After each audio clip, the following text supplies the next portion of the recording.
სულთმოფენობიდან მეხუთე კვირის სახარება ადამიანის ცხოვრების და ღორთა წარწმედის შესახებ. წმინდა ნიკოლოზ სერბის განმარტება. ჩემი თარგმანი. ჩემი წიგნიდან იესო. წარწმედილ სულის ცხოვრებას ღორები აირჩიესო. საოცარი არს ცხოვრება, ხსნელიც ჯვარს გაცვეს იესო. სახარება მათესი 28 დასაწყისი. თავი მერვე, მუხლები 28-დან 34-ის ჩათვლით. ღვთის წინაშე შესწოდეს ადამიანებმა და შემდეგ მასზე გაბრაზდნენ. oi ადამიანებო, ვინ ვისზე უნდა ბრაზდებოდეს? მათ დაიდუმეს უღმრთო ბაგები და გაიფიქრეს, არ მოვიხსენებთ ღვთის სახელს, რათა გაქრეს სახსენებელი მისი ამ სამყაროდან საერთოდ. oi ამის მთქმელო, უბედურო ადამიანებო, ამ უზარმაზარ სამყაროში თქვენი ბაგეები უმცირესობას ეკუთვნიან. თუ არ გიხილავთ, ანარქს მენიათ, რა ძალა ახმაურებს და ახმიანებს.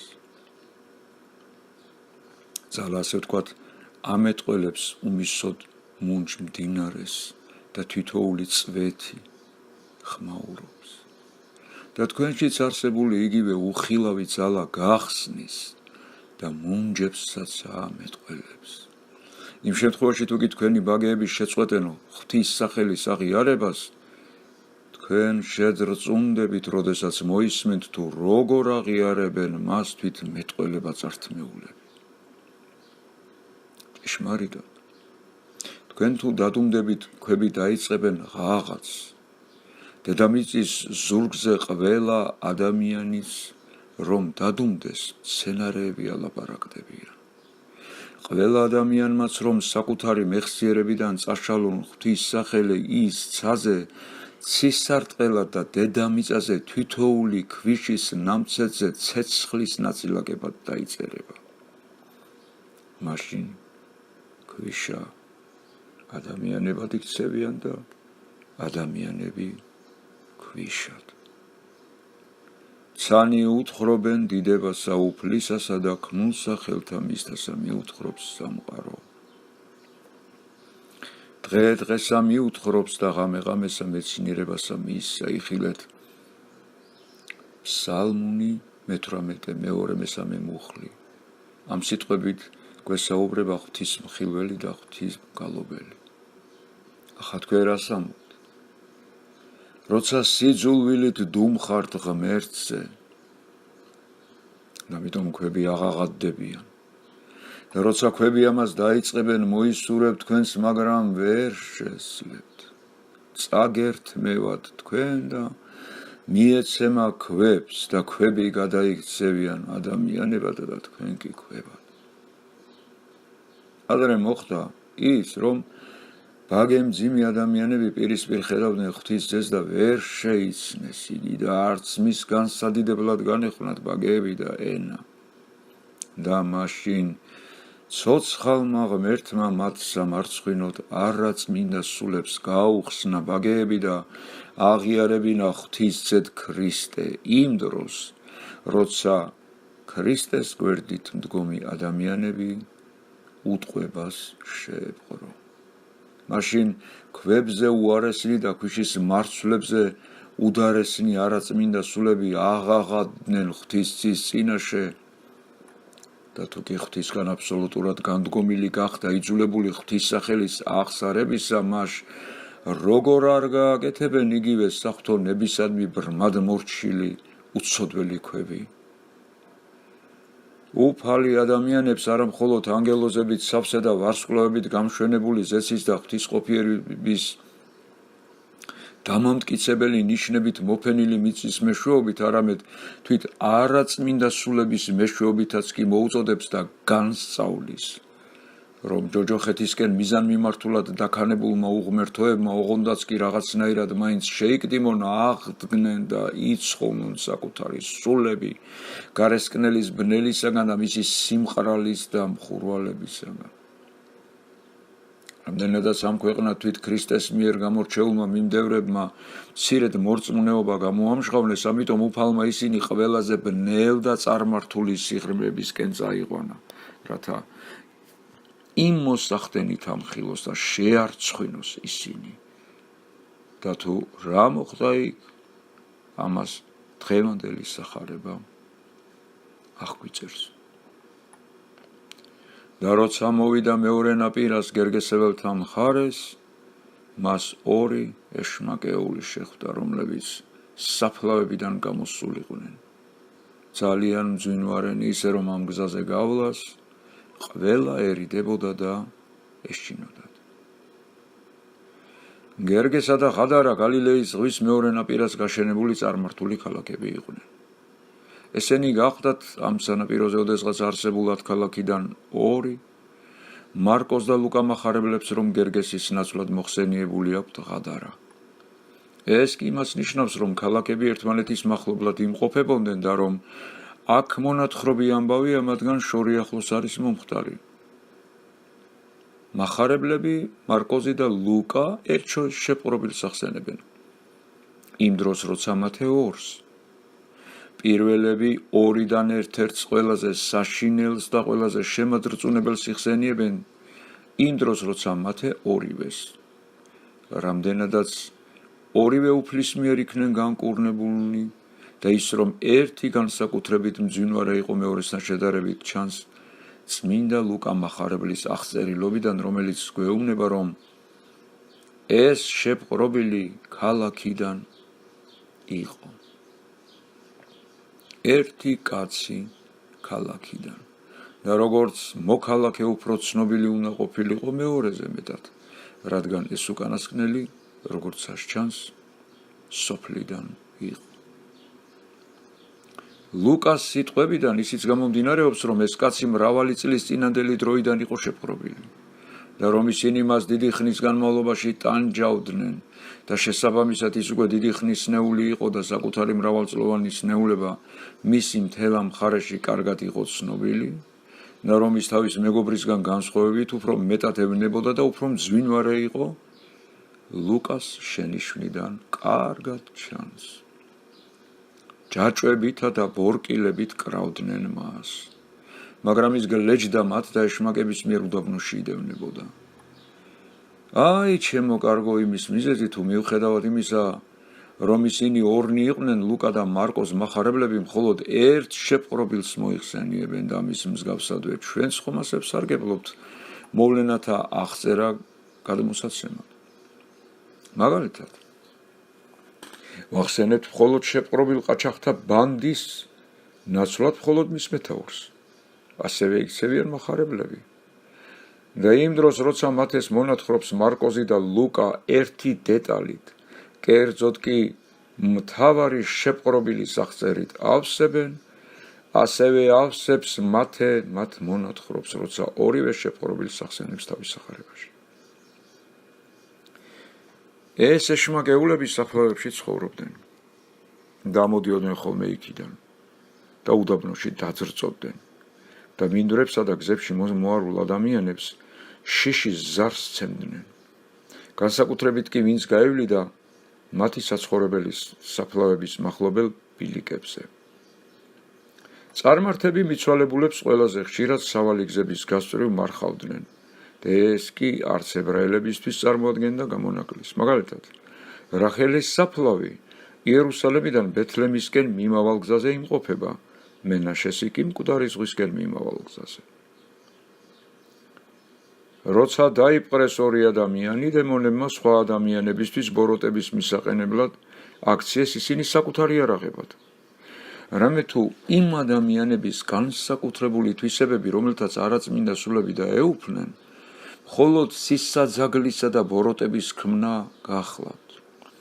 ისინი ყოველგვარ სიკეთისაგან განიძარცვნენ და ასეც წერია ერთ-ერთზე, რომ დააძრწოდაო მთლად შიშველი.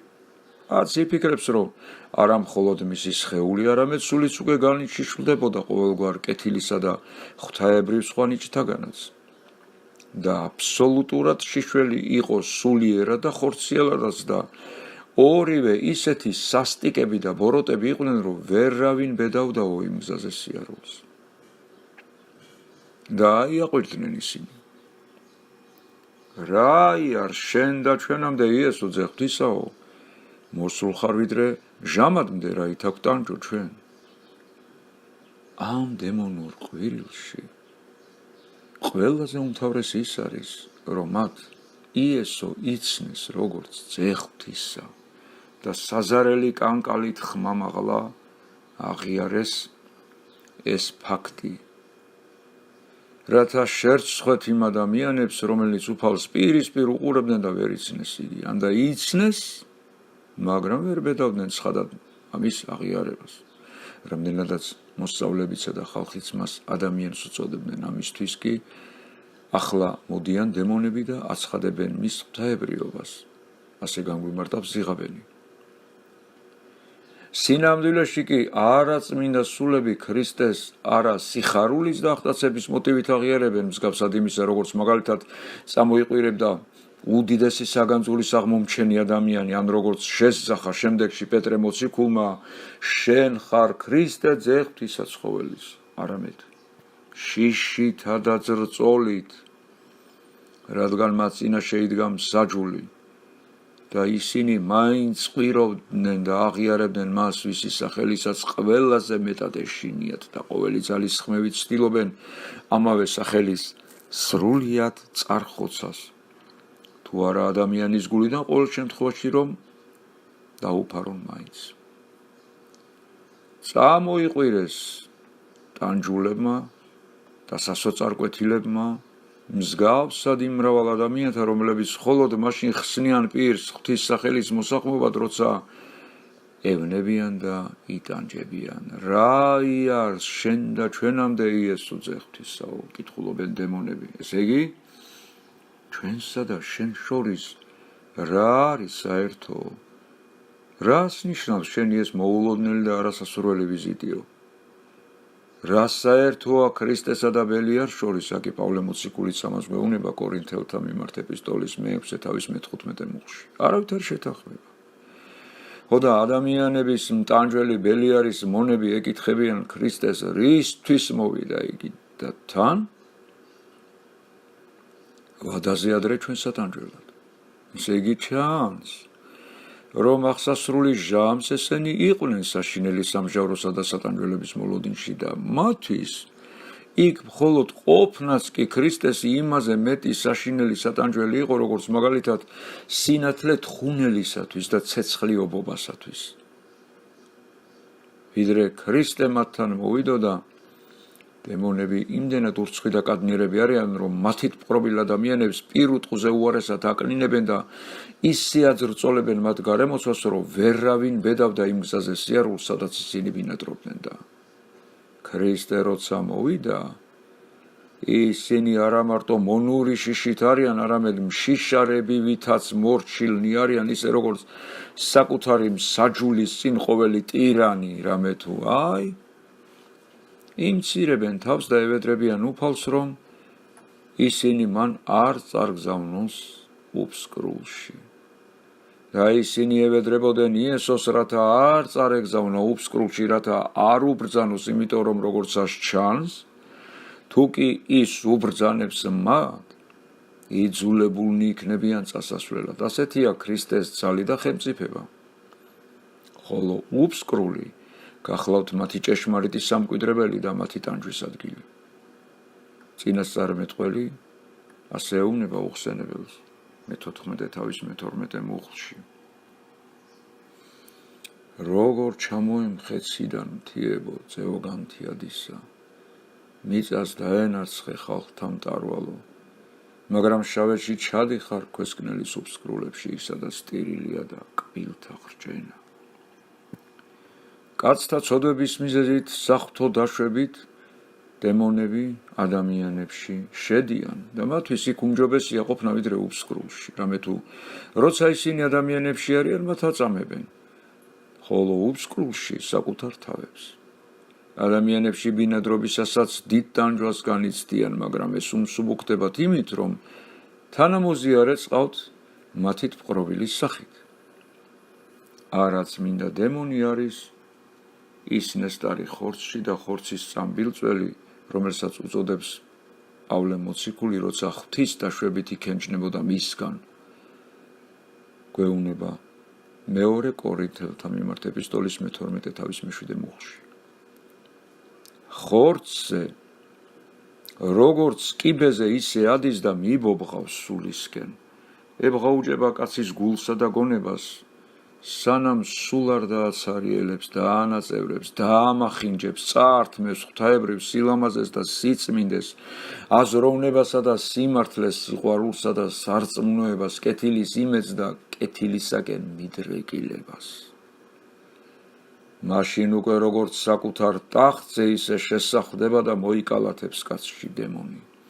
ხელში იგდებს მის სულსაც და სხეულსაც და კაცი მისთვის შეიქმნება უკვე პირუტყვად, რომელზეც ისე ამხედრდება და საითაც ენდომება იგი გააჭენებს, სასულე ინსტრუმენტად, რომელზეც იგი დაუკრავს, მხეცათვის მეშვეობითაც იგი კბენას დაიწყებს. აი, ასეთები იყვნენ სახარებაში აღწერილი ეშმაკეულები. არ წერია, რომ მათ იხილეს ქრისტე და იცნეს, ან რომ მათ მიემართოთ მისთვის, ან რომ მათ ეწარმოებინოთ მის მიმართ რომელიმე სახის საუბარი, ეს ყოველივე მათში ჩამკვიდრებულმა დემონებმა გააკეთეს. ეშმაკეულები თითქოს და არც არსებობენ. ისინი თითქოს ორი მკვდარი კუბოები არიან, რომელთაც დემონები მათრახებით მიერეკებიან. ასეთი ხალხის განკურნება ნიშნავს მკვდრეთით აღადგინო და ამაზე მეტიც, რამე თუ მკვდარი სული არის სხეულიდან განყოფილი სული. თუ სული ღვთის ხელშია, მას მისი ხორცში დაბრუნება შეუძლია და ხორციც გაცოცხლდება, მაგრამ ამ პრობილების შემთხვევაში სიკვდილზე უარეს ვხედავთ. მათი სულები წარტაცებული და დამონებულები არიან. დემონებს ისინი მათ ხელში არიან, ესე იგი ჯერ დემონს უნდა წაართვა სული კაცისა, უნდა განდევნო კაცისგან და სული ისევ კაცს დაუბრუნო. ამიტომაც შეპყრობილთა კურნების სასწაული თუ მასზე მეტი არა, ყოველ შემთხვევაში მკვდრეთით აღდგინების ტოლფასია. მოსულ ხარ შენ აქ ვადაზე ადრე ჩვენ სატანჯველად ეუბნებიან დემონები ქრისტეს. ეს კი მას ნიშნავს, რომ მათ უკვე იციან საბოლოოდ მათი მტანჯველი ხვედრი. თუ კი ცოდვილები თუნდაც ამას გააცნობიერებენ, რომ მათაც მოელით დემონებზე არანაკლები სატანჯველები. ამ უკანასკნელებმა იცია, რომ საბოლოოდ მათი მთავარი ნადავლი ადამიანის მოდგმა გაუსხლტებათ ხელიდან და მათ მოელით გარესკნელის ბნელი უბსკრული, სადაც მხოლოდ ერთმანეთს დაერევიან და დაღრღნიან. დიდი წინასწარმეტყველი მათ მთავარზე ამბობს, რომ ის იქნება უსხეულო, ანუ როცა შეპყრობილთა სხეულთაგან განაგდებენ, როგორც მოძულებული ტოტი და კვლავ როგორც გათელილი კვამი. იხილეთ ესაიას მე-14 თავის მე-19 მუხლი, ხოლო თვით უფალი მოწმობს, ვიხილე სატანაციდან ელვასავით გადმოვარდნილი. იხილეთ ლუკას სახარების 1 თავის მე-18 მუხლი. საბოლოოდ იგივეს იხილავენ ცოდვილებიც, როცა ცოდვებისთვის ამ ელვასთან ერთად ეშმაკისა და მის ანგელოსთათვის გამზადებულ საუკუნო ცეცხლში ჩავარდებიან. სახარება მათესი 25 თავის 51 მუხლი. და მაშინ, როცა დემონები შიშითა და წრწოლით ევედრებიან ქრისტეს, ღორების უზარმაზარი კოლტი დაახლოებით 2000-მდე სანაპიროზე ძოვდა მშვიდობიანად. და დემონები სთხოვდნენ უფალს, თუ გაგვდევნი აქედან, მაშინ ღორების კოლში მაინც შეგვიშვიო. სხვაგვარად რომ ვთქვათ, ოღონდაც უბსკრულში ნუ გვიბრძანებ წასვლას და თუნდაც ღორების სხეულში გაგვიშვიო. ნუ განგვაგდებ ჩვენ. არ საუბრობენ ადამიანისგან. კაცის სახელის ხსენებაც კი არ სურთ, იმდენად საძულველია ის მათთვის, რამე თუ სამყაროში ღვთის ქმნილებიდან ისე არავინ ზულთ დემონებს როგორც ადამიანი და არავისი და არაფრისა მათ ისე არ შურთ როგორც ადამიანის. უფალი კი სპეციალურად უსვამს ამ სიტყვას ხაზს. კაცი გამოდი სულ ვარა წმინდაო მაგ კაცისგან. მათ კი არ სურთ კაცისგან გამოსვლა და ღორების ნაცვლად ადამიანებში უფრო დიდი სიამოვნები დარჩებოდნენ. რაში სჭირდებათ ღორები? თუ კი ადამიანების ღორებად ქცევაც შეუძლიათ, ღორებს სხვა უარეს რას გაუკეთებენ? დანარჩენში კი მათი ბოროტება კვლავ ადამიანებისკენ არის მიმართული და ღორების მეშვეობითაც ადამიანის დაზიანებას შეეცდებიან, თუ სხვა ვერაფრით, წყალში დაახჩობენ მათ და ადამიანებს ღმერთზე განარისხებენ. ამიტომ როცა ცარიელ უსკრულზეა საუბარი, ღორებზე უფრო მეტია მათთვის არჩევანი. დაუთხრა მან, წადით. და ისინი გამოვიდნენ და შევიდნენ ღორების კოლტში. ისინი კი მიაწყდნენ კბოდეს და დაინთქნენ ზღვაში. აი ზუსტად ასე შეეძლოთ ბოროტ სულებს ეიძულებინათ და ზღვაში დაეხჩოთ ის ორი უბედურიც, თუ კი მათ ღვთისძალა არ დააბრკოლებდა. თუმცა არც თუ ისე იშვიათად სულიერი ავადმყოფები ან იმტრევიან, ვარდებიან სიმაღლიდან ან იხჩობიან წყალში, ან ცეცხლში იწვევიან, ან სულაც სახჩობელას ჩამოეკიდებიან. გამბოროტებული სულები აიძულებენ მათ ამის ქმნას, რამე თუ მათი მიზანია კაცის სიცოცხლის მარტო მოწამვლა კი არა, არამედ სულის წარწმედაც მათ და არა მარტო აქ, არამედ საიქიოსათვისაც და ასე შემდეგ. თუმცა ხშირად ისეც ხდება, რომ თავისი ყოვლად ბრძენი განგებულებით იცავს ადამიანებს მსგავსი სიკვდილისაგან. მაგრამ რატომ უბრძანა უფალმა ჩვენმა იესო ქრისტემ ბოროტ სულებს მაინდა-მაინც ღორებში შესვლა? ხო შეძლო ისინი წარეგზავნა ხეებში ან ქვებში, ნუ თუ მან მათი სურვილი აასრულა? რა ძვირფასებო, არამედ რათა გაკვეთილი ჩაეტარებინა ადამიანებისთვის, რომ სადაც ღორები არიან, იქ არის არაწმინდებას და ბოროტ სულებს კი უყვართ უწმინდური ადგილები. და სადაც არ არის არაწმინდება, იქ ისინი თავად ქმნიან მას.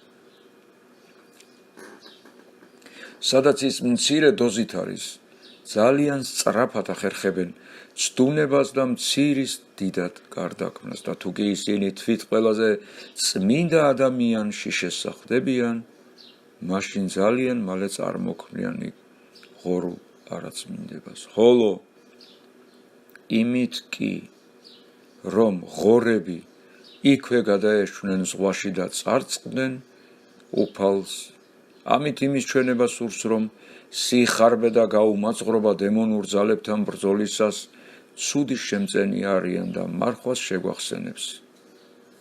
ცხოველთაგან ღორზე გაუმაწყარი და ხარბი არც ერთია. მაშინ იხილეთ თუ როგორი სისწრაფით დაეუფნენ ისინი მათ და წარწყნიდეს. ასე ხდება ხარბ და გაუმაწყარ ადამიანებთანაც, რომლებიც ფიქრობენ, რომ ნაყროვანებით ძალებს იკრებენ, ამასთანავე ისინი ძალებს კი არა, სულიერ და ხორციელ უძლურებას უფრო მოიკრებენ. განმანათლებელი ბასილი დიდი წერდა, ჩემთვის ცნობილია, რომ ავადმყოფებს ექიმების სხვადასხვა საჭმელებს კი არ გამოუწევს, არამედ თავშეკავებას და შიმშილს ეუბნებიან. ხომ არ მეტყვი შენ, რომ მეზღვაურებისთვის გადატვირთული ხომალდის გადარჩენა შეუძლიათ თუ ზომიერად და მსუბუქად დატვირთulis? მარხვის შესახებ სიტყვა მეათე. გემოთ მოყვარენი, ესენი არიან კაცთა და უფრო მეტად დემონთა წინაშე უსუსული და უნებისყოფო ხალხი. ბოროტ სულებისთვის ძალიან ადვილია მათი სულიერი სიკვდილის ზღვაში ჩაგდება და მასში დამთქმა, მაგრამ ამ ყველაფრიდან ისიც ნათელია, თუ რამდენად ძლიერია დემონური ძალა, თუ კი ღმერთი არ შეაკავებს მათ.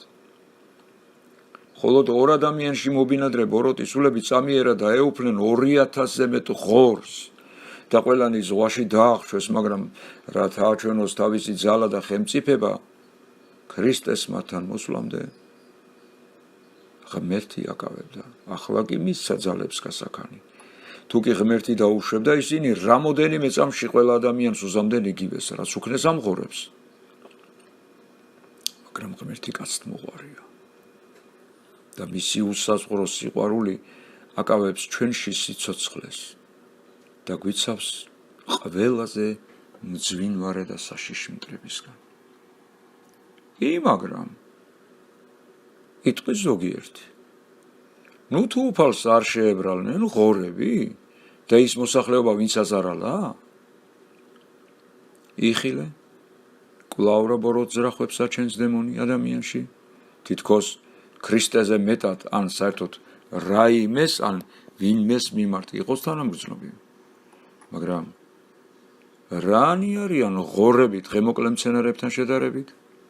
და თუ კი ღმერთს არ ენანება მინდვრის თეთრი შროშანები, რომლებიც სოლომონზე უკეთეს განსხრომით არიან დღეს და ხვალ თონეში გადაიყრებიან, მას ღორები რაღაც უნდა დაენანოს. ან შესაძლოა ღვთისთვის უფრო რთული იქნება ღორის შექმნა, ვიდრე მინდვრის შროშანისა? მაგრამ კვლავ იტყვის სხვა ხელახლა. არა სილამაზის, არამედ სარგებელის გულისთვის და ნუ თუ ღორი ადამიანისთვის მხოლოდ მაშინ არის სასარგებლო, როცა გაასუქებს და გამოაცხობს და მაშინ არა, როცა მის სულს გაასხივოსნებს. აქ ხომ ზუსტად ამ უკანასკნელზეა საუბარი. თქვენ მრავალ მცირე ფრინველზე უმჯობესნი ხართ, უთხრა უფალმა ადამიანებს. ნუ თუ მრავალ ღორზეც უმჯობესები აღარ არიან? თვითონ რაღაც 2-3 ღორზეს? და თითოეული დაფიქრდეს საკუთარი თავის ფასზე და ძალიან მალე დარწმუნდება, რომ ღორებთან დაკავშირებული კაცობრიობისთვის მიმართ ჩატარებული გაკვეთილი ძალიან იაფი დაჯდა. რამდენადაც აუცილებელი იყო შესახედად და თითქმის უხეშადაც დაჩლუნგებული კაცობრიობისთვის, პირველ რიგში დემონური არაწმინდების და მეორედაც დემონური ძალის ჩვენება ქვეყნად ვერანაირი სიტყვები ვერ გამოხატავდნენ. ამას ისეთ ცხადად, როგორც სიცოფე და წარწმე და იმ ღორების, რომელთაც არაწმინდა სულები დაესხნენ თავს და გერგესეվել და ღადარინელ წარმართებს კი რომელი სიტყვები დაარწმუნებდა, როცა თუნდაც ასეთ საშინელმა და ცხადმა მტკიცებულებამ კი არა, არამედ ჩვენებამ ვერ შეძლო მათი ცოდვის მიერ ძილიდან ამოყვანა. შეჩერება იმ უბსკრულთან, რომელშიც მათ ღორების მსგავსად უმოწყალოდ მიერეკებოდნენ ბოროტი სულები და ვერც ასწავლა ყოვლადწლიერი ქრისტეს რწმენა. და რა მოხდა შემდეგ? წყემსები გაიქცნენ და ამ ამბავს მოუყვნენ ქალაქსა და მიმდებარე დასახლებებში. და მთელი ქალაქი გამოვიდა იესოსთან შესახვედრად და როცა იხილეს, სთხოვდნენ, რომ ის გასცლოდა მათ საზღვრებს. შიშმა დაძრწოლა მოიცვა მწყემსების და მოსახლეობას და ისინი შეძრწუნდნენ. მათ ყველამ უხილავი იხილეს და ისმინეს გაუგონარი. წლები ვინც შიშის ზარს სცემდა მათ, ისე შმაკეულები, იესოს ფეხებთან სხედან სრულიად ჯანსაღი და გონებით გაწონასწორებულები. და მოციქულების და საკუთარ მწყემსებისგან მოისმინეს ამბავი იმის შესახებ, თუ როგორ განკურნა ქრისტე მეშმაკებით ყრობილი ადამიანები.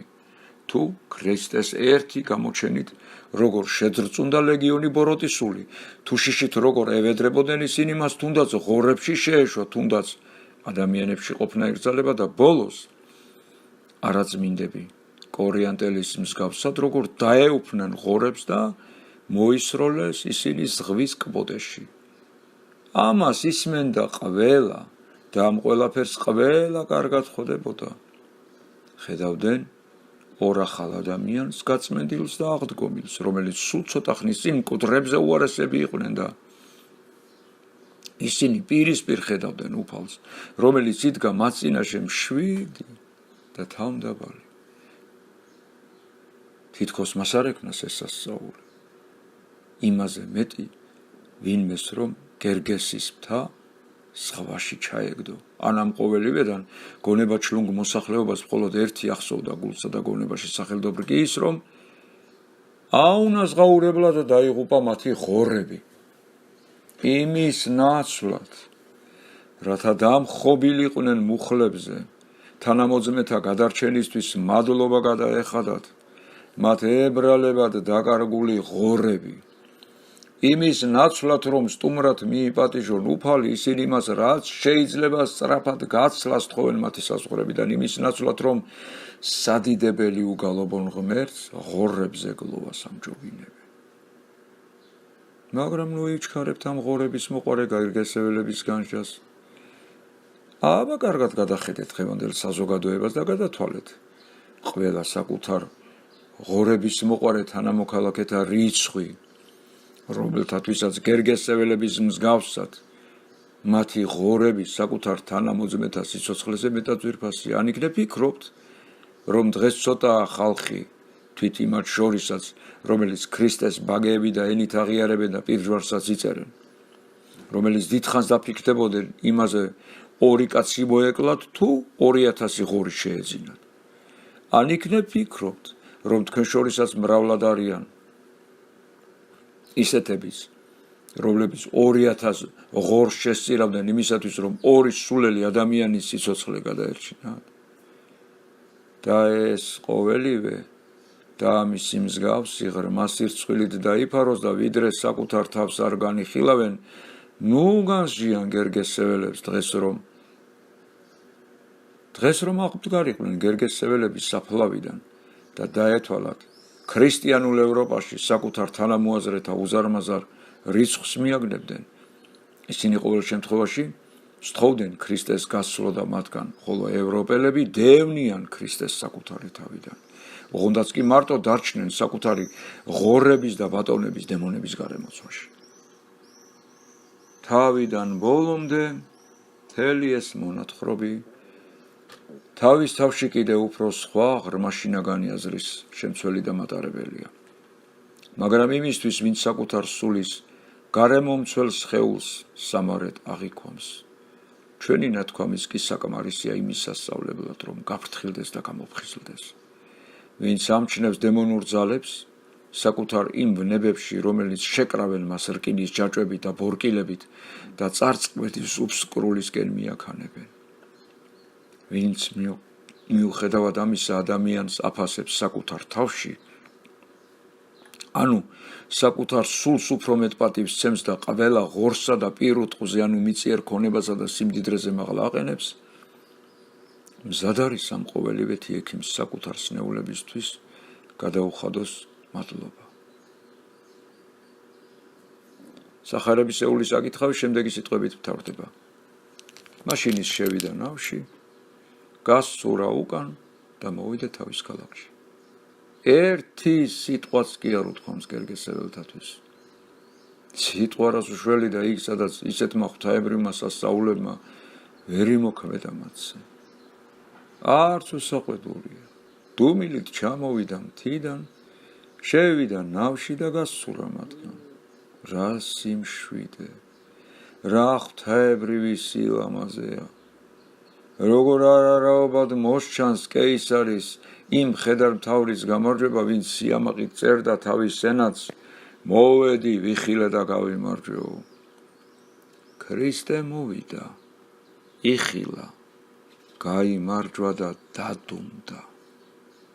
და აი ამ დუმილით საკუთარი გამარჯვება საკვირველი და სამარადისო გახადა და დაეწარმართები იმ ამაყი მხედართმთავრებისგან სწავლობდნენ, ჩვენ კი მშვიდი უფალი ჩვენი იესო ქრისტეს მაგალითზე ვიზრდებოდეთ. ის არავინ სახობს საკუთარ თავს ვინმეს, მაგრამ ვინც მას მიიღებს, სიცოცხლეს ღებულობს და ვინც მას განეშორება, რჩება ღორების ნამჯაში, საუკუნო პრობილებასა და საუკუნო სიკვდილში. უფალო იესო ქრისტე, ძეო ღვთისაო, შემიწყალენ ჩვენ ცოდვილნი, გამკურნენ და გვაცხოვნენ ჩვენ, რომელსაც ჩვენის პატივი და დიდება და თაყვანისცემა თანა მამი და სული წმინდით სამებასა, ერთ არსებასა და განუყოფელსა, ყოვლადვე აც და მარადის და უკუნითი უკუნისამდე. ამინ. კანონად სარწმუნოებისა და ხატად სიმშვიდისა და მოძღვრად მარხვისა ყოს შენ ქრისტემან სამწყსოისა შენისათვის ჭეშმარიტებით. ამისათვის მოიგე სიმდაბლითა სიმაღლე და სიგლახაკითა სიმდიდრე წმინდაო ნიკოლოს ღვთისმთავარო განმანათლებელო სერბეთისაო ევედრე ქრისტეს აღმერთსა შეწყალებად სულთა ჩვენთათვის ღვთისმშობელო ქალწულო შენ ხარ ვენახი ჭეშმარიტი რომელმან გამოიღეთევანი ცხოვრებისა შენ გევედრებით მიმარდებულო მოციქულთა თანა მეოხვი ვიყავ ცხოვრებისათვის სულთა ჩვენთასა დიდება შენ და ჯვარო ყოვლად პატიოსანო და ცხოველმყოფელო უფლისაო შეგვეწია ჩვენ ყოვლა წმინდისა ღვთისმშობელისა და ყოველთა წმინდათა თანა რამე თუ კურთხეულარს შენზე და ჯვარცმულის ქრისტე ღმერთის სახელი უკუნითი უკუნისამდე ამინ აცხოვნე უფალო და შეიწყალე ყოველი ადამიანი ვისთანაც კი რაიმე ურთიერთობა მქონია ცოცხალსაც და მიცვალებულიც ბოროტი და კეთილი ღირსი და უღირსი ნათესავი და გადამთიელი მორწმუნე და ურწმუნო რამე თუ შენ ხარ მსაჯული მართალი მოდეს დაჯდეს საყდარსა შენსა ზედა მაშინ წარდგეთ მეცსა და ისიც გალახაკნი ცოდვილნი ქედდადრეკილნი შიშველნი და წყალობისა შენისა მომლოდინები ამინ ჩემი ლოცვა